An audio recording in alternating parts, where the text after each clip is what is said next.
The Onion. After 6 months of the Donald Trump presidency, we know what to expect going forward. We've learned 6 lessons. 1. Trump lies all the time. Going into the election, we knew that Trump lies at an astounding rate, typically more than 1 lie per day, but after January 20, some of us nurtured the hope that Donald would begin acting more presidential. No way. Trump may go incommunicado for a day or two, but then he will unleash a barrage of misstatements, distortions, and outright falsehoods, usually via Twitter. On July the 26th, The Washington Post posted a headline, 26 hours, 29 Trumpian false or misleading claims. Writing in Mother Jones, Denise Clifton mused that while Trump's chronic duplicity may be the consequence of a severe psychological disorder, the 45th president's stream of lies echoes a contemporary form of Russian propaganda known as the fire hose of falsehood. Clifton wrote in 2016, the nonpartisan research organization RAND released a study of messaging techniques seen in Russian-controlled media. The researchers described 2 key features: high numbers of channels and messages, and a shameless willingness to disseminate partial truths or outright fictions. Whether Trump lies because HES adopted a Russian tactic or because HES mentally ill, his chronic duplicity is having serious consequences for American political discourse. Many voters don't know who to believe. They can't discern fake news.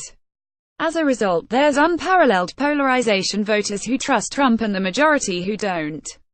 Trump's conduct riles up legitimate news outlets, such as Mother Jones and The Washington Post, and they report negatively on Trump, which feeds his paranoia, causing him to lash out. 2. The Trump administration leaks. Viewed from the left coast, the Washington culture thrives on gossip and insider information. Nonetheless, the Trump era has seen an unusual number of leaks. Trump supporters blame this on the dark state, the national security state, and the liberal media, such as Mother Jones and The Washington Post, whom they believe are out to get Trump. There's some truth to this suspicion because once Trump entered office, he blasted both groups.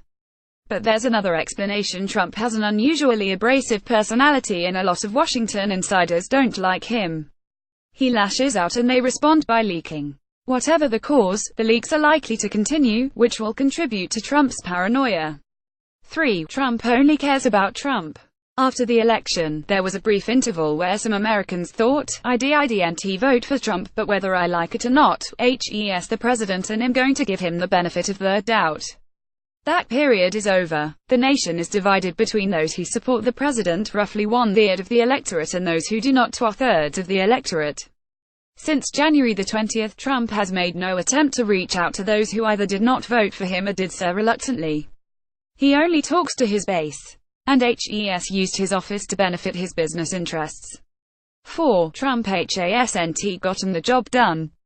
In an August 7 tweet, Trump said his base supports him because of the record stock market, border security, military strength, jobs, Supreme Court pick, economic enthusiasm, deregulation and so much more. Trump tries to take credit for the booming stock market and the generally positive financial news, but a case can be made that these are carryovers from the Obama administration. On the tweeted list, the only event that Trump was directly involved in was the selection of Supreme Court Justice Neil Gorsuch.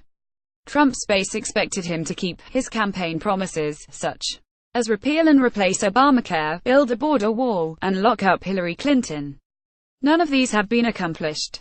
Furthermore, Trump's recent failure to push through Obamacare repeal suggests that he does not have the wherewithal to move his legislative agenda through the Republican-controlled Congress. 5. Trump's strongest card continues to be racism. Writing in the New York Times, Emory University professor Carol Anderson observed the guiding principle in Mr. Trump's government is to turn the politics of white resentment into the policies of white rage, that calculated mechanism of executive orders, laws and agency directives that undermines and punishes minority achievement and aspiration.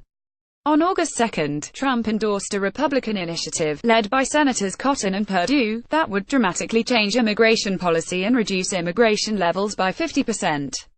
That same day, presidential aide Stephen Miller appeared at a White House press conference to laud the immigration initiative and claim that current policy has produced a slew of economic problems such as income inequality and a dearth of good-paying jobs. There's no compelling evidence for this assertion, but it plays well with Trump's white base. 6. The Mueller inquiry isn't going away. Since May, former FBI Director Robert Mueller has been the special counsel responsible for the investigation into possible ties between Russia and Trump's election campaign. Trump calls the Mueller inquiry a witch hunt. The good news is that the Trump-Russia investigation will grind on, mostly out of sight of the media, and eventually produce results. The bad news is that it will take many months. We'll be fortunate to see definitive results in a year. Meanwhile, the Mueller inquiry will feed Trump's paranoia. An already unstable president will become even more erratic. Hold on tight. Download. Do you have information you want to share with HuffPost? Here's how.